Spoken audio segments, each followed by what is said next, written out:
Dokkan's 11th anniversary is only a couple days away, so I decided to go over my top 10 LRs in the game right now before the newest LRs released, the Daima LRs of Super Saiyan 4, Goku, and Super Saiyan 3, Vegeta.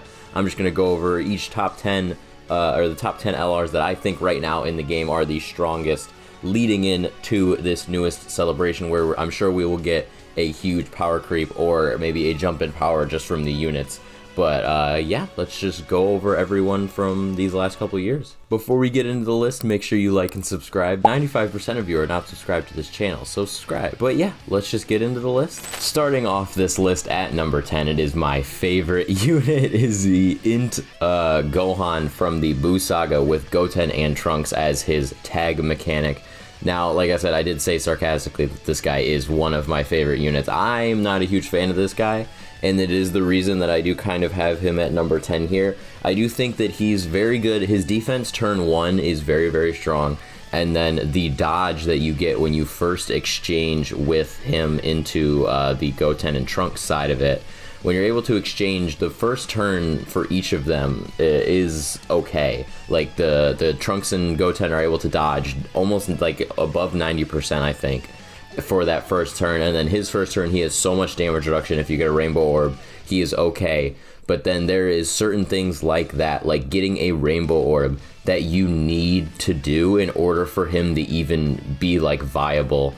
As even in his first turn, if it's like a Cell Max event or something like that where they're hitting really hard straight out the gate, he's not going to be good that first turn unless you get a Rainbow Orb. And that's not that hard of a condition to do, but sometimes it just doesn't happen. And it is frustrating when it doesn't happen with this guy, and he does just get like just really frustrating. And then his active skill as well, if it like loads wrong, you can't get the Int Orbs if you want the Int Orbs to heal, because it doesn't give you 12 Int Orbs, it only gives you 11. So then you have to get the 5 Rainbow Orbs, and if you needed to heal, you aren't able to heal, which I haven't had that situation come up in a bit now where I needed to heal from his Int Orbs. But still, you aren't able to heal from his Int Orbs, and I really don't like that. I wish his active skill was just immediate stats on it. He got it, and it wasn't a one-time thing, because you can also waste it beforehand. If you somehow get 5 Rainbow Orbs or something like that, you can waste his active skill like buffs that he gets because they're just in his passive and not as in his active skill. I think he's just a really weird unit overall, and his first turn defense is amazing. But beyond that, it's really only his active skill turn is when he's really good, and I think that just tends to hold him back a little bit for me. I just don't really have as much fun using him, but yeah, I think he's very strong first turn for each of his side of his card, the kids and him. But aside from those turns and then like the active skill turn on him, it's really, really scary with this guy, and you're just constantly using things to save him. He can't just sit by himself. And that's something I just really don't like in him, and why I've put him at number 10. Alright, next up we have, I think I'll delete these as we go, we are going to be doing the Super Saiyan 4 EZAs. I think these are almost the guys that are impenetrable to aging at this point with how good they are. I did put these guys above the Int Gohan. Almost, I just think they're pretty similar in that their first turn, they're okay. Like, I think Gohan's probably more invincible on his first turn. These guys are starting to show some age with some of these fights. Just 77% damage reduction is almost not being enough because they don't have the defense. But they are still very, very strong, and that first turn is very, very good. And I think the stacking is a really good thing for a lot of these longer events that come up, because then the stacking just makes it so they can do more damage later. And if you can hide them, then you can just keep stacking with them. And I do think that is a very, very strong mechanic. But I do think something that separates them from the Gohan is that past their first turn, you can just transform them immediately. Like on turn 3 or wherever they come back on, like not turn 3, it'll probably be turn 4 if you get them in that first slot. If wherever turn you get them back on, you can transform with them immediately if you need to. But then he has the counter with every super attack at him. So this guy, in that first turn, he's invincible again, and then he's pretty much good every other turn after that, because he's going to be countering the super. If he doesn't counter the super, then that's just an L. You just die. But like, he should be countering the super, and that's what saves him. And that's kind of pretty much the main reason I put this guy above the Int Gohan, is because of that. Beyond that first turn, he is actually able to do more than just like save himself with the active skill. He's able to eat the super attack for everyone. He's able to slot 1, Gohan just, I mean, he can slot 1 on his active skill turn and his kid's turn, but if it's a dodge canceling event, then the kids can't do anything, then it's just him, and then it's you just need something. This guy is able to actually sit by himself and like tank supers and counter supers and just do more for the team, I would say. I don't know, I feel these guys feel just like slightly stronger than me. I think the counter is stronger than like the active skill and anything that Gohan is doing, especially with how weird it is. Like I said, this is just straightforward, just put him there, and if he counters, he counters, if he doesn't, he doesn't. And I just think this guy's a little bit stronger, especially with his team and all of his monkey links. He hits, I think, probably just as hard, if not harder, like, or probably not harder actually, only the Gogeta part would. But I don't know. I think he just edges out the Int Gohan just by that little bit with the countering. All right, next up we have Golden Frieza. I gotta stop rambling on these guys, but we have Golden Frieza and Gogeta tag unit. I saw somebody call them Golgeta. I kind of like that, so we're gonna use Golgeta. We have these guys up. I do think they're both better than the previous LRs. I think this Frieza unit is very, very like bad. I think he could have been better. But you do need to be able to like exchange with him, which I believe is on the 3rd turn, 3 or more superclass allies on the team on the 3rd turn. Otherwise, it's on the 5th turn. Which, like, if you're gonna turn him into Gogeta for whatever reason, you're gonna be running him on a superclass team for the most part, unless it's like a longer event with an extreme team that you'll just pull Gogeta out. But you are usually going to be using superclass units with this guy if you want to use Gogeta, so then it will end up being on turn 3.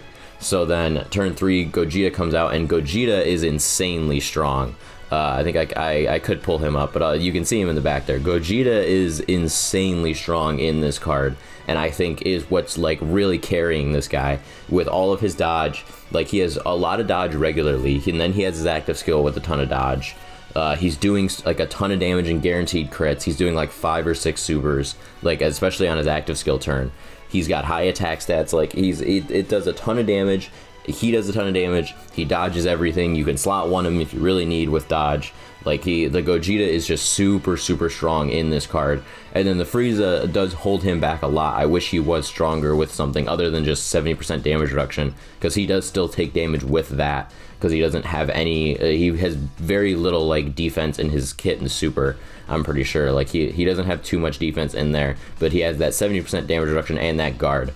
But that doesn't necessarily save him most of the time. He does still take a lot of damage, but you do have his target mechanic as well that is very early. If you're using him on an extreme team, you can use that target mechanic whenever, and that's also really helpful for the team. And I think target mechanics are honestly one of the strongest things in the game, but he is able to have it out very early, so I think that makes him very strong, and at least gives Frieza something it gives him something positive to talk about, I guess. You know, Frieza does still have something good to him, but Gogeta is just super strong, and I think the Gogeta side of this card is probably one of the most underrated like LRs right now. If he was a standalone unit, he would be one of the best units in the game. He's super strong. All right, next up, we're going to be going into the newly Easy Aid Superhero Ultimate Gohan. This is my one placement that I'm not entirely in agreement with, but I will go over it when I go over the next like 3 units, I would say.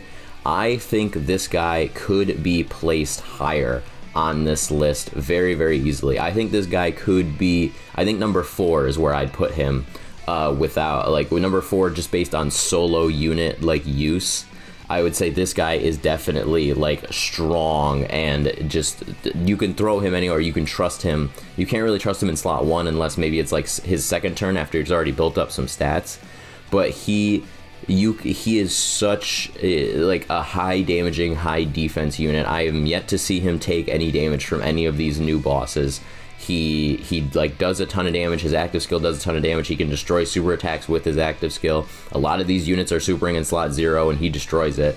Like, this guy is super duper strong and just a big powerhouse, especially in his key 24 on the 1st turn. He builds all the way up immediately. Like, he's just such a strong unit right now, and like I said, I do think I would put him into the top 4, which I think I'm going to leave his tab open and then just move into the next couple. I would put him above Rose almost, but we are gonna, I guess, just start talking about Rose, because Rose is kind of in the same boat where he is just like a bunch of stats and like damage reduction. I don't even think Gohan has that much damage reduction, but they're just very high stats. Okay, no, he does. The very high stats, very high like damage, and just like can't really slot one. But these guys never tend to die, is what I find. You know, neither of these guys die really. You can always trust them in like slot 2 or 3. They will always be able to live any supers or normals that come at them. They're very, very trusting. Same thing, or I guess I won't go into the next one, but I do think that Gohan would be able to out-edge Rose, but the thing is with Rose and every other unit above him, I'll just say that, I'll make that point. The thing with Rose and the units above him is that they have support and things for other categories that I think do help out more than just this guy's damage. So there's a lot more like support elements, like giving ki, giving attack, giving defense, stuff like that. I think there's a lot of those things that make their teams stronger, aside from this guy just being so good on his own. This guy, I think you can plug and play in like any team you want just to throw on there, and he will always be a strong unit. And that's why I do think, personally, I would put him at like number 4 probably. But looking at the rest of the list, I would still put other units ahead of him because of their support and things like that. All right, yeah, we'll close Ultimate Gohan, and we'll just close Rose because we did already talk about him and his placement. The Rose, I guess, I'll just go real quick over him. Rose is very strong. Zamasu is very strong. His heal is really good. You don't want to switch into Zamasu too often unless you want to use his heal. But Rose is still very strong, still doing a ton of damage. And like I said, he's able to tank pretty much everything that comes at him, which is all you really want. And he's super reliable. But like I said, the thing that gives him that like edge, I guess, is that he just gives a lot of support to, I'm pretty sure, does he even give support? I know he gives support to obviously other Goku Blacks, but I guess he doesn't give too much other support to everyone else. But yeah, it's all like depending on the team. I am actually going to make a change in my tier list. I am actually going to put, I already deleted the Ultimate Gohan, but I will actually put Ultimate Gohan above this Rose in this tier list, because I do think that Ultimate Gohan, I forgot that Rose doesn't have any support on him, and because of all of his restrictions, I will actually put Ultimate Gohan over him, just because Ultimate Gohan's way easier to use than this guy. You need full extreme or full future class in order to get this guy fully built up, or you need like multiple allies on the team. But him and Gohan are pretty neck and neck, I would say. But I think I'm going to put Gohan above him just a little bit. I do think that Gohan's damage is starting to outshine this guy just by a little. All right, next up we have is Omega. This is one where I think he edges out the Gohan and the Rose due to his support, because as you can see, he gets extreme class allies. You get like a ton of extreme class allies stuff. Yeah, there's a lot of extreme class allies actually stuff. So he gives all extreme class allies things. I thought maybe some of it was like Shadow Dragon, but no, he is giving so much support to all of the extreme class units that he will be ran with. So I do think that's what makes this Omega above the Rose and the Ultimate Gohan. But he does also obviously do more damage. He can't really slot one, but neither can they. That's one thing that does suck about him, that he's not able to slot one. But the domain is super strong with his support. Like, all of the support in his passive is super strong. He himself will live things post super. It's just really finding someone to slot one for him a couple times, whether it's like Texin or something like that. But his damage is insane, and his team is insane. He is just like the villain bubble. Like, he keeps everything together, and where he keeps everything together and keeps everything running well. He is just the perfect villain that we like need in the game. I hope they make every villain unit like him. He runs everything with his team, but it's all his team, and that's the one thing that kind of holds him back, is that you do really have to run him on his team. But even then, he can't like slot one, but he can give enough support that maybe other units can, or help him out in those ways. But he is still very, very strong himself, especially with like his damage and his defense. All right, going into the next one is the Super Saiyan 4 Gogeta. I do think this guy just barely edges out Omega. I know that's a debate between these two right now. I do think he barely edges out Omega. I think him and Omega can get caught in the same spots and in the same amount of times. But this guy obviously does way more damage, and I think you don't even need to get his intro up with his GT Heroes allies. I don't even think you need to get his intro up for him to be amazing. So I think that kind of gives this guy the edge, is that he just does so much damage no matter where you use him, whether you're getting Monkey Links up, whether you have GT Heroes allies. I do think that he is still a very strong option no matter what, and you can always run him, but he's just going to do a ton of damage and kind of help you in those runs. And his active skill turn, he's going to be very hard to kill. Like, his defense is always going to be high enough. He is, like, as long as he's not taking the super, but even then, if it's a Ki Blast super attack, then he can counter it. So if you just kind of keep him out of the super's way in some of these, like, big events, like Cell Max, or not really Cell Max, because he'd counter it, but, like, if you keep him away from, like, Bio Broly, obviously, or even some of the, like, hybrids, Supreme Magnificent Battles, if you keep him out of the super attack's way, he will still be okay and still be able to do a ton of damage and be a great use to the team. So I will put him on here. And then obviously his own team of GT Heroes giving all of that support for himself and all of the GT Heroes, and that's such a strong team, I think does leave this guy here because his team is so strong. Kind of the same thing with Omega, where he's helping the entire team out, and that is like kind of what makes the team, is it's him. So I think him and Omega both share that, and why they're both up here on the higher side. But I do think this guy's damage outshines most of what Omega can do, I guess, and a lot of the Omega tanking is because of other units on his team.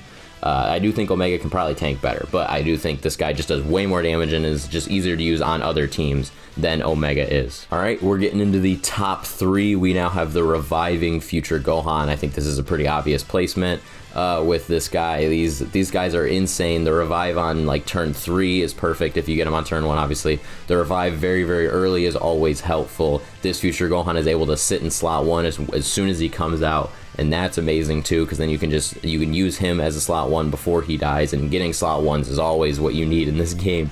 You always want to get as many slot 1s as possible when you are taking on these events. So he is very strong in that way, and I love that he does that. But then obviously once you revive into Trunks, he is just as strong, if not stronger. And it does suck that he doesn't, he's not able to like do, he's not able to do any dodges if it's like a dodge canceling event. So like Tamagami 1 he is like kind of useless in, and like the hybrids Red or Supreme Magnificent Battle, the last one, he might not be as useful in. Because of these dodge canceling events, it does kind of suck, but he is still able to do a ton of damage, and he is still very strong himself. But most of the events aren't dodge canceling, and that's where he will obviously shine in. But he's still insanely strong. He does a lot of damage. He has a guaranteed dodge turn on his active skill as well, so you know you're going to guaranteed live that with him. He is just insanely strong, especially after the revive. And then he's good in short events with the Gohan. He's good in long events with the Trunks. Just a very well-rounded unit, a very trustable unit everywhere. He's in slot 1 when he's Gohan. He's in slot 2 and 3 when he's Trunks. And you just run him on the Future Saga team, and he's a very strong unit. Also one that you can plug and play into other teams as well with his revive. You can use that to help you out in any way, and then once Trunks comes out, he will also be okay, because he doesn't have too many requirements of stuff, but he's able to just run by himself and do a ton of damage and dodge everything in front of him. Alright, next up we have the obvious ones, I guess. We'll go over these last two together. We have Goma and the Blues. I am putting Goma at number 1. He is the one that I've pulled now, and I am actually able to use him. I was not able to use Goma for the longest time because I did not have him, but now I do have Goma, so I will be able to confidently put this guy in the first slot. I think running 2 of this guy is just insanely strong. I think just as a unit, he is insanely strong, having that like 99% damage reduction for the first 3 hits, and then like 60% dodge or whatever it is. Like all of his dodge and his damage reduction combined is just so, it's so much, and he has so much defense himself and so many defensive utility himself, especially with the active skill in the giant form, and then the active skill in the giant form that does so much damage.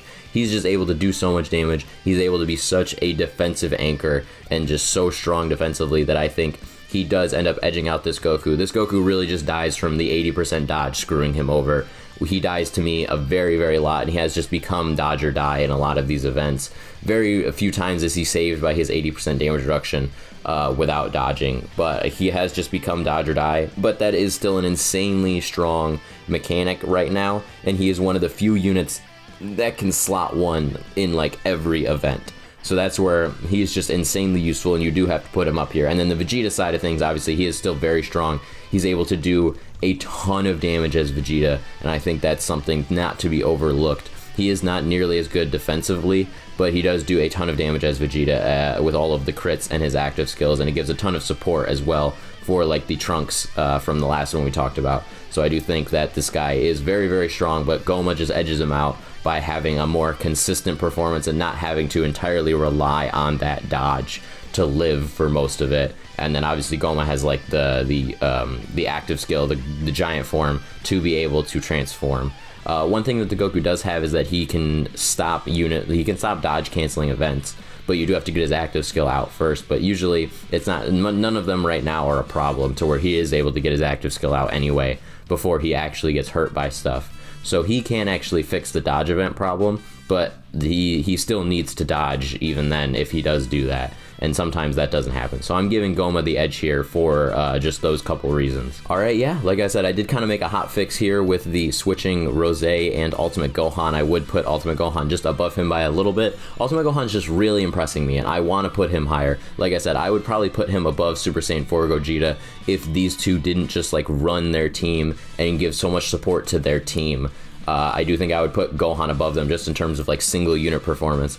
But I do think that they give so much more support that I do have to put them above the Ultimate Gohan just because of how useful they are to their teams and just how strong they are with that. I do think like Gogeta definitely probably will out damage Gohan at the end of the day. Maybe I think Omega might do similar damage numbers, but Gohan is just very reliable in that way, but they're able to do the same amount of damage and just have way more support and like defensive things for other units and themselves. Alright, yeah, that's gonna wrap up my top 10 LRs list. Thank you so much for watching. If you stayed all the way to the end of the video, I think I love you. Make sure you like and subscribe, and yeah, I will see you guys in the next video.